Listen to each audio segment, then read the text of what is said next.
नमो रिहन्ताणं नमो सिद्धाणं नमो आयर्याणं नमो उवज्जायाणं नमो लोये सर्वसाहुणं तीनभुवन में सा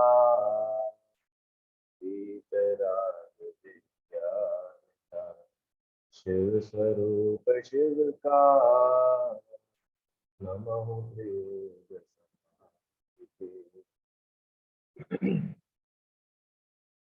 पंडित दौलतराम की तरफ छह ढाला की छठी ढाल में हम स्वरूपाचरण चारित्र का स्वरूप पर समझ रहे हैं।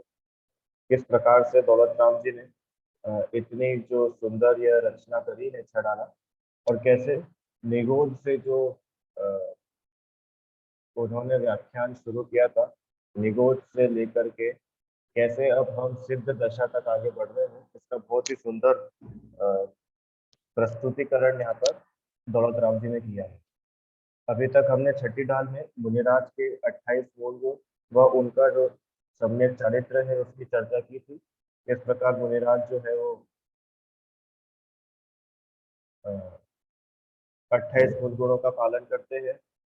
कैसे महाव्रत, समिति, इंद्रिय विजय, 6 आवश्यक, 7 शेष गुण, इसके अलावा 3 गुप्ती, 10 धर्म, रत्नत्रय, इन सबको मुनिराज धारण करने के बाद में फिर कैसे मोक्ष की तरफ बढ़ते हैं। हमने इतना पढ़ा था कि इतना सब होने पर भी मोक्ष हो ही जाएगा ऐसा नहीं है। नग्न हो जाने मात्र से मोक्ष नहीं होगा। स्वरूप में लीन हुए बिना मोक्ष हो ही नहीं सकता। क्या बोला? स्वरूप में लीन हुए बिना मोक्ष हो ही नहीं सकता। यही छह डाला में हमने पढ़ा था। मुनि व्रत धार अनंत बार ग्रीव उपजायो, तय निज आत्म ज्ञान बिना सुख लेश न पायो। अनंत बार मुनि व्रत धारण करने के बाद भी हुआ क्या? मोक्ष मिल गया क्या? कि मोक्ष तो नहीं मिला। फिर क्या हुआ कि तुम ग्रेवेक तक चले गए। ग्रेवेक तक, 9वें ग्रेवेक तक जीव चला गया, पर फिर भी तय निज आत्म ज्ञान बिना, वहां भी निज आत्मा के ज्ञान बिना, अपनी आत्मा को पहचाने बिना जीव ने इतना लेश मात्र भी सुख नहीं पाया। ये एक लाइन ने सारे सुखों को एक तरफ कर दिया। अभी अपने को जो लगता है ना, जितने भी इंद्रिय सुख है, गर्मी हो रही है एसी की हवा में सुख हो गया, ठंड हो रही है हीटर में सुख हो गया, बारिश हो रही है छाते से सुख हो गया, ये सारे सुखों को दौलत राम जी ने एक तरफ रख दिया कि ये सारे सुख तो तुम छोड़ो। मुनि बनने के बाद भी, 9वें ग्रेवियर तक जाने के बाद भी सुख लेश न पायो। इतना होने के बाद भी सुख कितना मिला? इतना सा भी नहीं मिला। तो कारण क्या है? क्यों नहीं मिल पाया सुख? क्योंकि आत्मा को नहीं जाना। आत्मा को जानना माने स्वरूपाचरण, स्वरूप प्लस आचरण, अपने स्वरूप में लीन होना, अपने स्वरूप में लीनता, वो कहलाता है स्वरूपाचरण। ठीक है? तो कैसा है ये स्वरूपाचरण?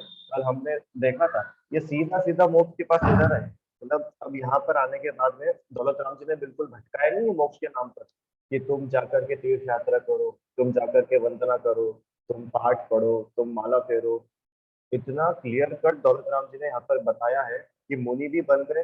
अब अगर मोक्ष चाहिए तो अब बिल्कुल भी भटको मत, कहीं पर भी मत भटको, ना शिष्यों में भटको, ना शास्त्रों में भटको, कहीं पर उलझो मत। तो फिर क्या करें साहब? कि स्वरूपाचरण चाहिए। यही एकमात्र सीधा मुक्ति का उपाय है। कल हम लोगों ने देखा था आत्म ध्यान क्या होता है, कैसा होता है ना? मुनिराज अपनी परम पैनी सुबुद्धि छैनी, परम तीक्ष्ण सम्य ज्ञान रूपी छैनी से अपने अंतर में भेद ज्ञान करते हैं। और भेद ज्ञान से क्या करते हैं? मैं ये नहीं हूँ, मैं ये नहीं हूँ, मैं ये नहीं हूँ। अब ये क्या? कि मैं मने आत्मा, शरीर आदि जो 9 कर्म है उससे भिन्न है, द्रव्य कर्म से भिन्न है, मोहराग द्वेष रूपी भाव कर्मों से भिन्न है, और मैं आत्मा अपनी आत्मा में आत्मा के लिए ही हूँ, अन्य किसी के लिए मेरा अस्तित्व नहीं है। इस प्रकार मुनिराज वेद विज्ञान करते हुए आत्म ध्यान करते हैं। चलिए अब अपन और इसको थोड़ा सा अच्छे से पढ़ते हैं। जोरदार 9वें नंबर का छंद पढ़ते हैं, आपको और थोड़ा क्लैरिटी होगी। जहाँ ध्यान ध्याता ध्येय को न विकल्प कवच भेदन जहाँ, चिद भाव कर्म चिदेश करता, चेतना क्रिया तहाँ। तीनों अभिन्न अखिन्न शुद्ध, उपयोग की निश्चल दशा, प्रकृति जहाँ दृग ज्ञान व्रत, ये तीन था एक लसा। वाह। अब उसी ध्यान में आगे बता रहे हैं मुनिराज, आत्म ध्यान कर रहे हैं, सामयिक कर रहे हैं, आत्मा का चिंतन कर रहे हैं। तो उस समय करते क्या है, उस समय किसके बारे में सोचते हैं? तो पहली लाइन में उन्होंने इतना क्लियर कर दिया कि वो कुछ सोचते ही नहीं है। कि क्या बात कर रहे हो, बिना सोचे ध्यान हो जाता है? ये निर्विकल्प दशा का नाम ही तो ध्यान है, जहां ध्यान का विकल्प नहीं। मैं ध्यान कर रहा हूं, इस तक का मुनिराज को विकल्प नहीं। मैं ध्यान करने वाला हूं, ऐसा तक उनको विकल्प नहीं। मैं इसका ध्यान करूंगा, मैं अब भगवान का ध्यान करता हूँ, अब मैं कुछ काला काला गोले का ध्यान करता हूँ, अब मैं समय शिखर का ध्यान करता हूँ। अरे कुछ भी ध्यान का विकल्प ही नहीं। ये अपन ने पहले ही पढ़ा था, गुण गुणी, है ना, ज्ञाता ज्ञान का, ना गुण का भेद, ना गुणों वाले गुणी का भेद, ना ज्ञान का भेद, ना ज्ञाता का भेद, ना ये का भेद, सारे भेद ही दूर कर दिए। क्योंकि जहां जहां भी भेद मिलेंगे, वहां पर पक्के में दुख मिलेगा, वहां पर शांति नहीं मिलेगी। कल हमने उदाहरण देखा था ना कि बाजार जाकर के आपको ऑरेंज खरीदना है, संतरा खरीदना है, और आपको अगर हम भेद से बताएं, कैसे भेद से बताएं कि सुनो सुनो, तुम संतरा लेने जा रहे हो तो नींबू मत लेके आना, तुम संतरा लेने जा रहे हो लौकी मत लेके आना, तुम संतरा लेने जा रहे हो गिलकी मत लेके आना, टमाटर मत लेके आना, ककड़ी मत लेके आना, खीरा, पता नहीं क्या क्या मत लेके आना। कि हम फिर हम क्या बोलेंगे, आप ये सब भेद छोड़ो, आप तो बोलो हमको लेके क्या आना है, कि तुम एक संतरा लेके आए। ऐसे ही अब जब आत्मलीनता है, तो अब आत्मलीनता में हम इधर उधर नहीं जाएंगे कि ये मेरी आत्मा, आत्मा में दर्शन नाम का गुण है, ज्ञान नाम का गुण है, चारित्र नाम का गुण है, अनंत सुख है, केवल ज्ञान स्वरूपी है, सिद्ध स्वरूपी है। अब ये सारे शब्दों में नहीं उलझेंगे। अब तो बस हमको हमारी आत्मा ही प्रिय है, दैट्स इट। अब हमको विकल्प तक नहीं बचा। ये मुनिराज की इतनी बढ़िया दशा है, निश्चल दशा है, लिखा है ना, निश्चल दशा। ऐसी दशा है कि अब किसी के हिलाने से हिलती नहीं। तुम कितने ही उपसर्ग कर लो, मुनिराज अपने उपयोग से बाहर नहीं आएंगे। तुम कितनी आग बरसा दो, तुम कितने पत्थर बरसा दो, कितनी बारिश करा दो, उनको रुई में लपेट के जला दो, आप लोगों को कभी सोचा है अपने मुनिराज को कुछ होता क्यों नहीं है? क्यों इतने भयानक भयानक उपसर्ग मुनिराज जीत कैसे लेते हैं? क्या बल क्या रहता है उनके पास? क्यों रहा मुनिराजों के ऊपर कैसे कैसे उपसर्ग होते हैं? हम लोगों ने कथा पढ़ी ना, पद्म पुराण में पढ़ा था। 700 मुनिराजों को घाली में पिलवा दिया था रक्षाबंधन की कहानी में। कंपनाचार्य आदि 700 मुनिराजों को आसपास अग्नि जला दी। तो मुनिराजों ने उपसर्ग सहन करे कैसे? इनके पास क्या रहता है जिससे ये सब सहन कर लेते हैं? जैसे बच्चे रहते हैं ना, छोटे बच्चे, तो ये कैसे सहन करते हैं कि सहन करोगे तो तुमको गिफ्ट मिलेगा, सहन करोगे तो तुमको अच्छा खाने को मिलेगा, सहन कर लोगे तो सब तुम्हारी तारीफ करेंगे। अभी उपवास करा है, अब कोई बात नहीं, रात रात तक और थोड़ा भूख सहन कर लो, सुबह तक तो तुम्हारा उपवास पूरा हो जाएगा, फिर सब लोग आके तुमको बधाई देंगे। तो यहाँ तो सहन करने की बहुत सारी वजह है। मुनिराज के पास में क्या वजह है जिससे इतने सारे उपसर्ग वो सहन कर जाते हैं? सहन क्या कर जाते हैं, जीत लेते हैं। कैसे जीतते हैं मुनिराज उपसर्ग? रिदम, चलो उपसर्ग सहन कर लेता हूँ, स्वर्ग मिल जाएगा। ये उपसर्ग सहन कर लेता हूँ, मेरी खूब वाहवाही हो जाएगी, मेरे भक्तों की संख्या बढ़ जाएगी, मेरे फॉलोअर्स बढ़ जाएंगे। अरे ये सब सोचते तक नहीं है, विचार ही नहीं आता। जिसको अपनी आत्मा इतनी बढ़िया मिल गई हो, वो बाहर जाना क्यों चाहेगा? अरे तुम जलाते हो शरीर को तो जलाओ, कोई बात नहीं। तुम शरीर को अग्नि में डालते हो, डाल दो। शरीर के ऊपर आग जलाते हो, जला दो। शरीर को सियालनी खा रही है, खाने दो। वो उसका काम कर रही है, मैं मेरा काम कर रहा हूँ। ये है ध्यान, और ये ध्यान में सीधे मोक्ष ले जाने वाला। ठीक है, जब तक शरीर अपना लगेगा ना, तब तक अपने को लगेगा मुनिराज ने तो बहुत भयानक उपसर्ग सहन करे, बेचारे महाराज जी। ये बेचारे महाराज जी पता है किनके मुंह से निकलता है शब्द? जो लोग शरीर को अपना मानते हैं, और जिसको पता है कि शरीर और जीव अलग अलग है, शरीर और आत्मा अलग अलग है, तो उनके लिए कोई बड़ी बात थोड़ी है। ठीक है, सुनो, पढ़ते हैं आगे। हाँ, जहाँ ध्यान ध्याता देह का, न विकल्प वच भेद न जहाँ। जहाँ कहाँ कि स्वरूपाचरण चारित्र में, स्वरूपाचरण की बात चलती है ना, तो वेतरागी मुनिराज स्वरूपाचरण चारित्र के समय जब आत्म ध्यान में लीन हो जाते हैं, तब ध्यान का, ध्याता का, ध्येय का ऐसा कोई भेद ही नहीं रहता। ध्यान, ध्याता, ध्येय कौन होते हैं ये सब? ध्यान मतलब अपने चित्त को एकाग्र करके एक ही विषय में लगाना। आप लोगों ने कभी ध्यान करा है? क्यों ध्यान करा है किसी ने? मम्मी बोलती है ना ध्यान से करना। क्यों रिदम? कोई काम करना हो, मम्मी क्या बोलती है? ध्यान से करना। ध्यान से करना मतलब क्या होता है? कि पूरे कंसंट्रेशन से करना, अपने पूरे मन को उस काम में लगा दो, इधर उधर नहीं ध्यान लगाना, इधर उधर भटकना नहीं। इसको बोलते हैं ध्यान। आप लोग ध्यान करते हो क्या? क्यों? अरे हम लोग भी ध्यान करते हैं, पर हमारा जो ध्यान है वो मोक्ष का साधन भूत नहीं है। ध्यान मुनिराज का है। अपने चित्त को, अपने मन को एकाग्र करके पूरे कंसंट्रेशन से, पूरी स्थिरता से एक ही विषय में लगाना, वह ध्यान कहलाता है। ध्याता, ध्याता मतलब जो व्यक्ति ध्यान कर रहा है वह ध्याता कहलाता है। जैसे पहले कल ज्ञाता पढ़ा था ना, ज्ञाता, ज्ञान करने वाला ज्ञाता, ऐसे ही ध्यान करने वाला ध्याता। और ध्येय, ध्येय मतलब जिस विषय का ध्यान कर रहे हैं, जिस विषय के बारे में ध्यान किया जा रहा है, ये जो विषय है ना, इस विषय को बोलते हैं ध्येय। समझ में आए तीनों टर्म्स? ध्यान मतलब, ध्यान वो प्रोसेस का नाम है, जो भी क्रिया हो रही है उस क्रिया का नाम है ध्यान।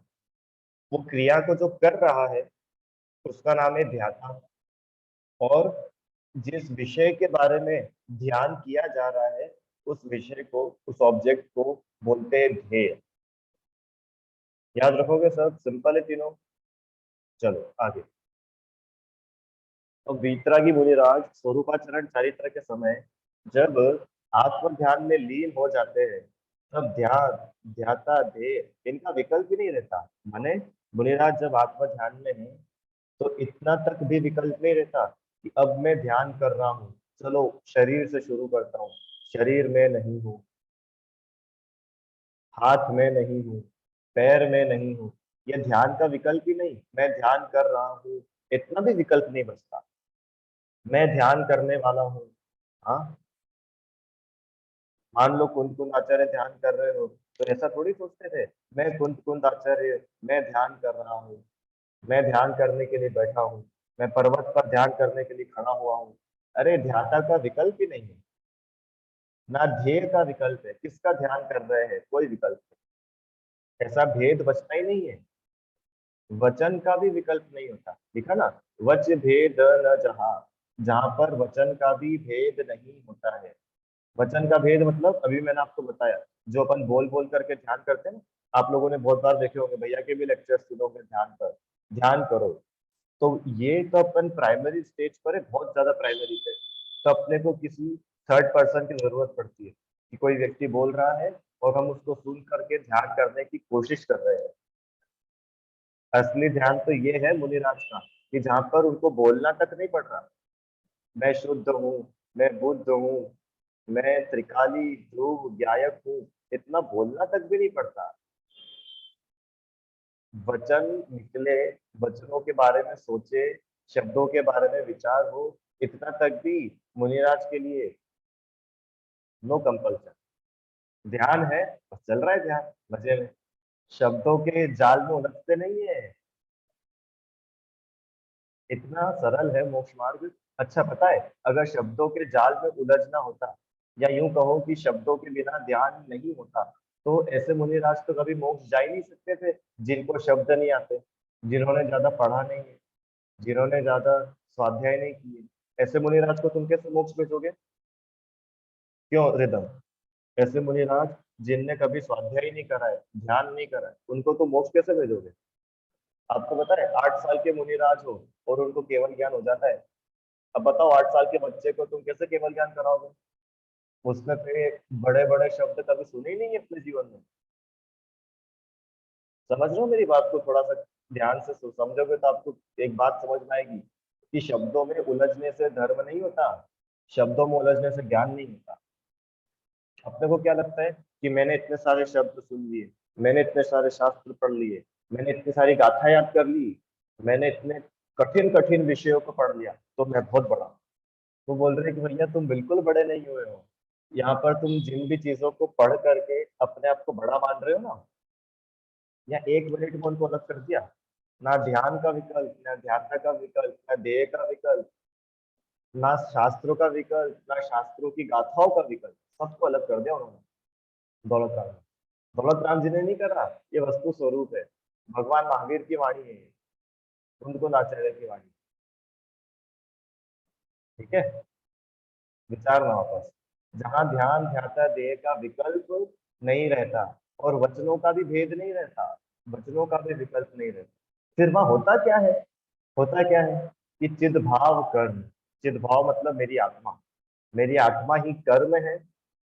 चिदेश माने वापस आत्मा, आत्मा ही करता है। चेतना, चेतना मतलब पुनः आत्मा, और आत्मा ही क्रिया है। ये पहले भी आया था, इसमें आया था ना पहले ये। कहाँ गया? हाँ, गुण गुणी ज्ञाता ज्ञान के, गुण गुणी ज्ञाता ज्ञान के मंझार कछु भेद न रहे। हाँ ये रहा, निज माही निज के हेतु निज कर आपको आपे गयो। यहाँ पर भी लिखा था दौलत राम जी ने 8वें छंद में, और यही की ये बात उन्होंने 9वें छंद में भी लिखी। क्या डाला? चिद भाव कर्म, चिदेश कर्ता, चेतना क्रिया। क्रिया कर्ता कर्म, 3 बातें आई इसमें। कौन कौन सी बातें आई? कर्म, कर्ता और क्रिया। कर्म कर्ता क्रिया क्या होता है? कर्म मतलब वो एक्टिविटी, जो काम हुआ है, जो भी काम हुआ है वो काम कहलाता है कर्म। दूसरा कर्ता, कर्ता मतलब जिसने काम किया है, डूअर। मेरी आवाज आ रही है आप लोगों को? आ रही है, ठीक है। डूअर, करने वाला, जो काम कर रहा है वो कहलाता है कर्ता। और क्रिया मतलब जो क्रिया चल रही है, जो क्रिया हो रही है, वो प्रोसेस, वो कहलाती क्रिया। तो आत्मा ही कर्म है, आत्मा ही कर्म है, आत्मा ही करता है, और आत्मा का जो भाव है वह भाव ही क्रिया है। अर्थात कर्ता, कर्म, क्रिया, ये तीनों बिल्कुल अखंड है, अभिन्न हो जाते हैं। इनमें कोई भेद नहीं रहता। ऐसा नहीं है कि काम कर कोई और रहा है, हो किसी और में रहा है, और काम की प्रोसेस कुछ और है, ऐसा नहीं है। एक आत्मा में ही सब कुछ हो रहा है। तीनों अभिन्न अचिन्ह शुद्ध उपयोग की निश्चल दशा। ये तीनों क्या? तीनों कर्ता कर्म क्रिया, ये तीनों अभिन्न है। ऐसा नहीं है कि कर्ता तो कोई अलग है, कर्म जो हो रहा है वो कर्म अलग है। कर्ता मतलब करने वाला, कर्म मतलब जिसमें हो रहा है वो कर्म, और क्रिया मतलब जो क्रिया प्रोसेस हो रही है। ऐसा नहीं कि कर्ता इज डिफरेंट, कर्म इज डिफरेंट एंड क्रिया इज डिफरेंट। तीनों एक ही है ना? ऐसे कर्ता, कर्म और क्रिया, ये तीनों अभिन्न हैं, ये तीनों में भेद नहीं, अखंड है। अखंड, अखिन्न, अखंड मतलब इनमें खंड खंड नहीं है कि पहले तो क्रिया होगी, फिर एक पार्ट में कर्ता होगा, फिर एक पार्ट में कर्म होगा। ऐसा नहीं है, अखंड है, एक ही में सब है। एक ही जो आत्मा है, पूरी की पूरी आत्मा कर्म, पूरी की पूरी आत्मा क्रिया, पूरी की पूरी आत्मा कर्ता। ये शुद्धोपयोग की निश्चल दशा है, ये है शुद्धोपयोग। अब पढ़ो शुद्धोपयोग, आ जाओ तत्व में। अपन ने पढ़ा था ना तत्व, 7 तत्व। 7 तत्व में शुद्धोपयोग देखा था, याद आ रहा है? शुद्धोपयोग कब आया था? संवर निर्जरा में। आत्मा के जिन शुद्ध भावों से कर्मों का आना रुक जाता है, संवर। आत्मा में शुद्ध भावों की वृद्धि होने से कर्मों का एक देश स्थिर जाना, वह निर्जरा। और आत्मा में शुद्ध भावों की और वृद्धि होने से पूर्ण रूप से कर्मों का चले जाना, वो मोक्ष। ये है वो शुद्ध भाव, ये है वो शुद्धोपयोग। शुद्धोपयोग, वाह। निश्चल दशा, और ये दशा ऐसी है कि अब ये चलायमान नहीं होती है। दुनिया के कितने ही लोग आकर के मिलकर के हिलाए, हिलते नहीं है, अपने ध्यान से हटते नहीं है। ये है मुनिराज का ध्यान। प्रकृति जहां दृग ज्ञान व्रत, ये तीन धा एक लसा। और जिसमें सम्यक दर्शन, सम्यक ज्ञान, सम्यक चारित्र, ये तीनों एक साथ प्रकट होते हैं, एक साथ आते हैं, दिखते हैं। यह स्वरूपाचरण चारित्र है। चलो पढ़ते हैं। ध्यान ध्याता ध्येय का भेद नहीं रहता है, वचन का भी भेद नहीं रहता है, और आत्मा का स्वभाव ही करता है, कर्म है, और चेतन ही क्रिया हो जाती है। अभी अपने को क्या लगता है कि मैं आत्मा, और मेरी क्रिया खाने की, मेरी क्रिया सोने की, मेरी क्रिया बोलने की। लगता है ना अपने को, मैं सुनने वाला, मैं बोलने वाला, मैं खाने वाला, मैं नाचने वाला, मैं बजाने वाला, मैं गाड़ी चलाने वाला, मैं दौड़ने वाला। तो वो यहाँ पर उन्होंने उन सारी बातों के ऊपर क्रॉस लगा दिया कि सुनो, आत्मा ही कर्म है, आत्मा की चेतना वही उसकी क्रिया है। चेतना मतलब ज्ञान, वो ज्ञान ही आत्मा की क्रिया है। आत्मा स्वयं कर्म है और आत्मा ही करता है। ऐसा नहीं है कि करने वाला तो आत्मा और क्रिया कुछ और चल रही है। तीनों अभिन्न अखिन्न है। जोरदार बातें हैं इसमें। और क्या लिखा है इसमें आगे? निश्चल आत्मलीनता प्रकट हो जाए, है ना। ध्यान ध्याता ध्येय अपन ने पढ़ लिया। चलो, अब ध्यान, चार प्रकार के ध्यान होते हैं, इनके डिटेल्स में अपन नहीं जाएंगे, पर फिर भी अभी इसमें लिखा है तो अपन चारों के नाम तो एटलीस्ट पढ़ लेते हैं।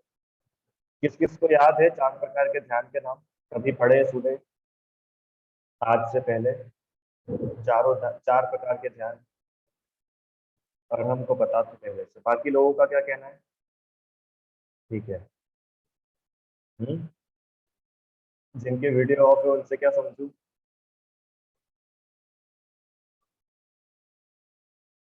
नहीं पढ़े थे पहले, फर्स्ट टाइम सुने ये शब्द? धर्म ध्यान, आर्त ध्यान, रौद्र ध्यान, शुक्ल ध्यान। देखो, आर्त ध्यान पता है अपन ने एक बार पहली ढाल में पढ़ा था, आपको किसी को याद हो तो कोई बता सकता है? पहली ढाल में हम लोगों ने आर्त ध्यान पढ़ा था। आ रहा क्या, याद आ रहा है? पहली ढाल में आर्त ध्यान कहाँ पढ़ा था? मुझे सारी तो नहीं याद आ रहा, पर इतना याद आ रहा है कि जब कोई जीव को कुछ मिलता नहीं तो वो उसकी चाह में दुखी रहता है। नहीं। और हम पहली ढाल में अपन ने आर्त ध्यान पढ़ा था। मैंने आपको शब्द नहीं बताया था, पर वो विषय इसमें थोड़ा सा आएगा, कोशिश करो। भैया मुझे लगता है कि जब हम किसी के ऊपर हिंसा करते हैं, क्रोध करते हैं, तो उसे हम आर्तनाद कहते हैं, हमारे दुख पूरी करना। चलो, तिर्यंज गति, तिर्यंज गति के दुख पढ़े थे हमने। तिर्यंज गति के दुख की आखिरी लाइन, कि वो जीव तिरंज गति से मर रहा है और नरक में जा रहा है। बताओ, लाइन बताओ, किसी को याद है कि? अच्छा नहीं, तिरंज गति से मर करके वो नरक में जा रहा है। मैं ही बता दूं? चलो मैं बता दूं। अति संक्लेश भाव ते मरियो, घोर स्वभ्र सागर। ये अति संक्लेश भाव है ना, ये अति संक्लेश भाव है आर्त ध्यान। अति संक्लेश भाव आर्त ध्यान। ठीक है, याद रखोगे अब आप लोग? याद ही रखना भैया, करना मत। ये तो पता चला याद रखने के लिए आर्त ध्यान करना शुरू कर दिया। आर्त ध्यान, आर्त ध्यान नरक गति का कारण है, दुर्गति का कारण है। सुनो, देखो इसमें लिखा है आर्त ध्यान और रौद्र ध्यान। आर्त ध्यान मतलब ऐसा ध्यान, ध्यान मतलब ऐसी हमारी क्रियाएं जो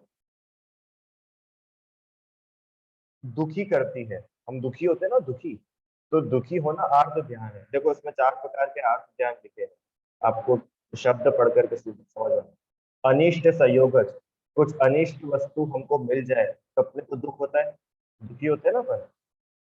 बीमार हो गए, मान लो बुखार आ गया बहुत तेज, अब आना तो नहीं चाहिए था, आ गया। अब बुखार आने पर खूब दुखी हो रहे हैं। हाँ, ये सब आर्त ध्यान चल रहा है। इष्ट वियोग, जो हमारा इष्ट था, हमारा बिल्कुल नजदीकी था, हम उसको बहुत प्यार करते थे, वो हमसे दूर चला गया, कोई मर गया। हमारे बहुत अच्छा मोबाइल था, मोबाइल चोरी हो गया, कुछ भी हुआ, ये सब इष्ट वियोग। अब इष्ट वियोग में दुखी होना, ये आर्त ध्यान। और क्या लिखा है, वेदना, वेदना क्या है, दुखी होना वेदना से, ये सब आर्त ध्यान है। और आखिरी क्या है, निदानज, निदानज मतलब निदान करना। निदान होता है ना, इसके फल में मुझे ये मिल जाए तो अच्छा होगा, इतनी मैंने तपस्या की है, इसके फल में स्वर्ग तो मिलना ही चाहिए, इतनी तपस्या की है, इसके फल में स्वर्ग तो मिलना ही चाहिए, ये सब निदान, ये सब आर्त ध्यान चल रहे हैं। रौद्र ध्यान, अभी देखो आर्त ध्यान में हम लोग दुखी हो रहे थे, अब रौद्र ध्यान की क्या विशेषता है कि रौद्र ध्यान में जीव करता तो बुरे काम है, उल्टे काम है, और उल्टे काम करके वो सुखी होता है। जैसे किसी को झूठ बोलने में मजा आता है, किसी को हिंसा करने में मजा आता है, किसी को चोरी करने में मजा आता है ना, ये सब रौद्र ध्यान है। ये चौर्यानंदी, चोरी में आनंद मानना, मृषानंदी, झूठ बोलने में आनंद मानना, हिंसानंदी, हिंसा करने में आनंद मानना, विषय संरक्षण आनंदी, चीजों को इकट्ठा करने में आनंद मानना, लोगों को रहता है ना बहुत शौक कलेक्शन करने का, ये सब रौद्र ध्यान है। ठीक है, अब ये जो रौद्र ध्यान है, आर्त ध्यान है, इसका फल क्या है, संसार है, संसार। आर्त ध्यान और रौद्र ध्यान का फल क्या है, संसार, चार गति। क्योंकि ये आर्त रौद्र ध्यान ये सब मोह है, मिथ्यात्व है, मिथ्यात्व की वजह से हो रहा है, और मिथ्यात्व का कारण संसार है, संसार ही मिलेगा मिथ्यात्व। आगे, धर्म ध्यान, धर्म ध्यान कैसा है, परंपरा से, साक्षात मोक्ष का कारण नहीं है। धर्म ध्यान साक्षात मोक्ष का कारण नहीं है, परंपरा से मोक्ष का कारण है। परंपरा से मोक्ष का कारण है मतलब कि धर्म ध्यान आप करोगे तो आपको ऐसी संगति मिलेगी, समागम मिलेगा, आपके परिणाम विशुद्ध होंगे, परिणामों में निर्मलता होगी, जो आपके सम्यक के कारण होंगे, जो आपके रत्नत्रय के कारण होंगे, जो मुनि दशा के कारण होंगे, जो मोक्ष के कारण होंगे। ऐसा धर्म ध्यान परंपरा से मोक्ष होता है। और अंतिम शुक्ल ध्यान, शुक्ल ध्यान तो साक्षात मोक्ष का कारण, मतलब जब शुक्ल ध्यान किसको होता है, मुनिराज को होता है, पंचम काल में नहीं होता, चौथे काल में होता है, कि चौथे काल में मोक्ष होता है। तो ऐसा शुक्ल ध्यान जो मुनिराज को होता है, वह शुक्ल ध्यान साक्षात मोक्ष का कारण, शुक्ल ध्यान से मोक्ष होता है, तो शुक्ल ध्यान नहीं हो सकता। तो अभी पंचम काल में तीन, चार में से तीन ध्यान पॉसिबल है, आर्त ध्यान, रौद्र ध्यान और धर्म ध्यान। अब इन तीनों में से आपको कौन सा अच्छा लगता है, कौन सा करना अच्छा लगता है। अब आपके सामने देखो लिखा हुआ है कि आर्त ध्यान और रौद्र ध्यान तो संसार का ही कारण है, और धर्म ध्यान जो है वो, धर्म ध्यान मोक्ष का कारण है। अब आप बता लो आपको क्या अच्छा लगता है। ठीक है, तो इस प्रकार से अपन ने ये चारों ध्यान के बारे में पढ़ा, है ना। स्वरूपाचरण चारित्र बहुत जोरदार विषय है। अब स्वरूपाचरण चारित्र का और एक लक्षण और निर्विकल्प ध्यान किस प्रकार होता है, तो इसकी अपन चर्चा करते हैं। छंद नंबर 10, परमाण नय निक्षेप को न उद्योत अनुभव में दिखे, दृग ज्ञान सुख बलमय सदा नहीं, आन भाव जुमो विषय, मैं साध्य साधक मैं अबाधक, कर्म अरुत सुफल निते, चित पिंड चंड अखंड सुगुण करंड च्युत पुनि कल निते। वाह, अब इसके आगे और होता है, प्रमाण नए निक्षेप को न उद्योग अनुभव में दिखे, प्रमाण नए निक्षेप इस स्वरूपाचरण चारित्र के समय मुनियों के आत्मानुभव में, अब जब आत्मानुभव होता है ना तो उस समय कैसे विकल्प होते हैं, आत्मानुभव होता है उस समय क्या होता है, तो यहाँ पर उन्होंने बताया आत्मानुभव होते समय होता क्या है। प्रमाण लय और निक्षेप का विकल्प तो उठता ही नहीं है, किंतु गुण गोणी का भेद नहीं होता, ऐसा ध्यान होता है। ये अपन गुण गोणी वाला पढ़ चुके पहले, प्रमाण लय निक्षेप अभी पढ़ते हैं। और प्रथम ऐसा ध्यान होता है कि मैं अनंत दर्शन, अनंत ज्ञान, अनंत सुख और अनंत वीर्य रूप हूँ, मुझ में कोई रागादिक भाव नहीं है। आन भाव मतलब अन्य भाव, वो मुझ में नहीं है। मैं साध्य हूँ, मैं ही साधक हूँ, और कर्म और कर्म के फल से मैं भिन्न हूँ। चित पिंड चंड अखंड सुगुण करंड च्युति पुनि कलनी है। और क्या लिखा है, मैं ज्ञान दर्शन चेतना स्वरूप, निर्मल ऐश्वर्यवान तथा अखंड सहज शुद्ध गुणों का भंडार, पुण्य पाप से रहित हूँ। ये पूरी बात इसमें आई। चलो थोड़ा सा इसको भी समझने की कोशिश करते हैं। स्वरूपाचरण चरित्र बने सर्व प्रकार के विकल्पों से रहित निर्विकल्प आत्मस्थिरता को स्वरूपाचरण चरित्र कहते हैं। सर्व प्रकार के विकल्पों से रहित, सर्व प्रकार के विकल्पों से रहित मतलब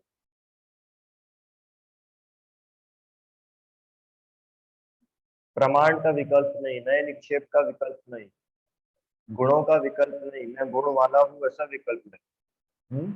प्रमाण मतलब वस्तु का सर्वांश को जानने वाला ज्ञान प्रमाण होता है। हमने पढ़ा था ना चौथी ढाल में सम्यक ज्ञान है, उसमें पढ़ा था प्रत्यक्ष परोक्ष ज्ञान, नए और प्रमाण। तो जो केवल ज्ञान है वो प्रमाण ज्ञान है, वो क्योंकि वस्तु के सर्वांश को जानता है। और नए मतलब वस्तु के एक देश के विषय को जानने वाला ज्ञान, वो नए कहलाता है। ठीक है, तो इसके डिटेल में नहीं जाएंगे, खाली आप शब्दों को सुन लो एक बार। तो निक्षेप किसे कहते हैं कि प्रमाण और नए के अनुसार प्रचलित हुए लोक व्यवहार को निक्षेप कहते हैं। अब होता क्या है कि मुनिराज जब ध्यान करते हैं, आत्म ध्यान करते हैं, तो उनका क्या विचार रहता है कि मैं ही साध्य हूँ, मैं ही साधक हूँ। मैं आपको साधक और साध्य दो चीजें पढ़ा देता हूँ। लिखा ना, मैं ही साध्य हूँ, मैं ही साधक हूँ। कर्म और कर्म के फल से पृथक है। क्यों, मुनिराज के ऊपर उत्सर्ग हो रहा है, तो मुनिराज उस उपसर्ग से पृथक अलग है कि नहीं है, ये बताओ। मुनिराज के ऊपर उपसर्ग हो रहा है, तो मुनिराज उस उपसर्ग से, उस उपसर्ग के फल से भिन्न है कि उस रूप है, भिन्न है, अन्य है। कैसे पता चला अन्य, क्योंकि सुनो, पहले वो उपसर्ग था क्या कि नहीं, पहले तो नहीं था। आगे वो उपसर्ग रहेगा क्या कि नहीं, आगे भी नहीं रहेगा, वो उपसर्ग तो चला जाएगा। जब उनके कर्म का उदय खत्म होगा, वो उपसर्ग भी दूर हो जाएगा। इसका मतलब वो जो कर्म फल था, मुनिराज वो कर्म फल रूप नहीं थे, तो कर्म फल बाहर से था, बाहर के कर्मों का था। पुण्य अपन ने पढ़ा ना, पुण्य पाप फल माही हरख बिलखो मत भाई, ये पुद्गल पर्याय। पुण्य का फल और पाप का फल ये पुद्गल की पर्याय है, और मैं जीवों की पुद्गल हूँ।